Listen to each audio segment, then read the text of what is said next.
Hi, welcome back to Code Cloud and DevOps Ask Me Anything. I am Dara and I got another question and it goes thus. I am working on deploying an application on EKS. Whenever I run my pipeline, the pods are created but they all stop at dependent state. But when I run logs, I only see that one of them is running on init. What can I do? Now, this is a technical question that I probably cannot cover in the space of this video because of the kind of answer I give on this series, but we'll probably try to cover them in one of the live stream sessions and probably even figure it out together. But I'll give a little bit of insight into what you can do based on me working with Kubernetes over the last couple of years. So I'll say first, you might want to check your cluster logs because they might give some insight into why the pods are stopping. The reason for this is sometimes when pods don't start right, or when one instead of many pods start up, there might be some constraints on the configuration of the cluster itself.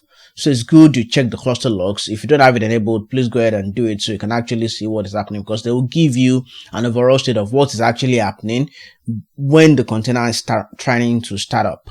Now, the other thing you might want to check is the container resources and limits. Memory and CPU, if there are enough power to actually power up the pods. Now, I've seen this practically happen when the pods will just stay in pending state for a very long time, simply because there's not enough power for them to start up. So what you might want to do is, even as you're developing the app, maybe locally, try to run them locally and see what is going on. Check the configuration of what is local against what you're deploying. Check the memory and CPU limits. That is, I think, the very first place you want to start up. And when it's running locally, check the memory and CPU it's using, compare it to the one that is actually running online. That might give you some hints also. And I think another important bit you can check for is the exit code. So you check the exit code and cross-reference it with the Kubernetes and EKS documentations.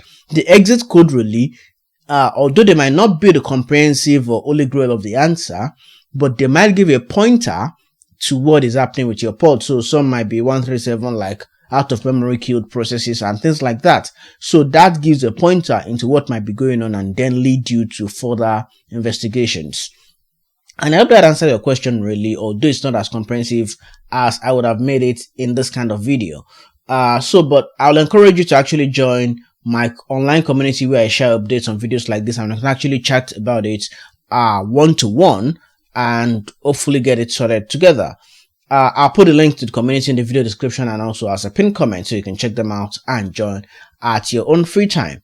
And I really hope that answered your question. I hope to hear from you in the comments. If you have more Code, Cloud, and DevOps Ask Me Anything questions, feel free to send them in using the link showing right now on your screen, or scan this QR code to give your question. That way I can get to the questions as quickly and timely as possible. You can find the link in the description as a pinned comment also. Now, if you enjoyed this video, remember to give it a thumbs up and share with your friends and family so they don't miss videos like this one. And if you've not subscribed to my channel yet, please go ahead and do so and turn on the notification bell so you don't miss any more informative videos like this one. And so I come your way again with yet another video. Stay safe and goodbye.